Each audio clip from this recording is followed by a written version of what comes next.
Сағатында біз Ақтөбе жайлы айтамыз.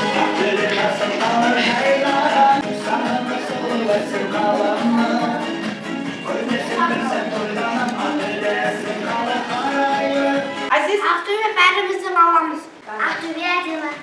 Ақтөбеміздің өнімдері туралы болмақ. Туған жерімізде тереңірек. Үлкен Ақтөбеме жыр арнадым. Жүрегімнен төгіледі жырлар ағын. Көркіне көз тұрмайтын Ақтөбені сәл алысқа алдап кетсем сағынамын. Бүгінгі біздің Ақтөбе қаласы жайында қысқаша мағлұмат беріп кетейік.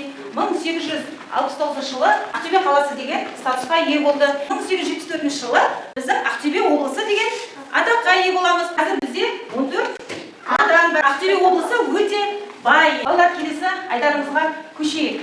Бізде мына 4 топ бойынша қазір жұмыс жасаймыз. Алға, ойыл, ырғыз, байғанин, темір, құлдау, мартөк, хромтау, әйтеке би, мұғалжар, қарғалы, шалқара. Қандай өнімдер шығарып суреттеріңізді мына жерде өздеріңізге картада белгіленген аумақтарыңызға табыстырамыз. Бірінші топтан бастаймыз.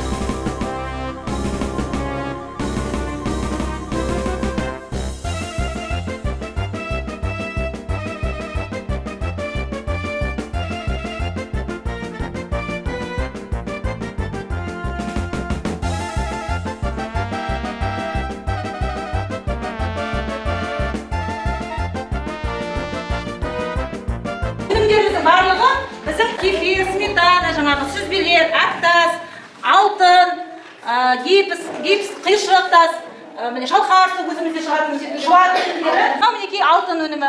Бұл деген Мұғалжар ауданына шығатын кәдімгі алтын. Мынау көмір, мынау қиыршық тастарымыз. Барлығы біздің Ақтөбе облысында өндіріледі. Сонымен қатар бүгінгі сабақта не үйрендіңдер? Мұнай және газ шығарады. Газ шығарады. Мартөктен айран шығады, жарайсыздар.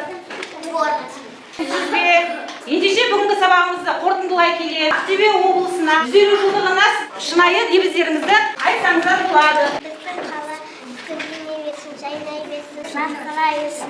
Ақтөбе өсе берсін, өркендесін, биігінде тұрсыншы бар қаланың. Қонақ жайлы халқы бар құтты мекен, Ақтөбеме күннің көзі нұры төккен. Бүгінгі біздің туған жеріміздің өнімдері атты аш сабағымыз осымен аяқталды.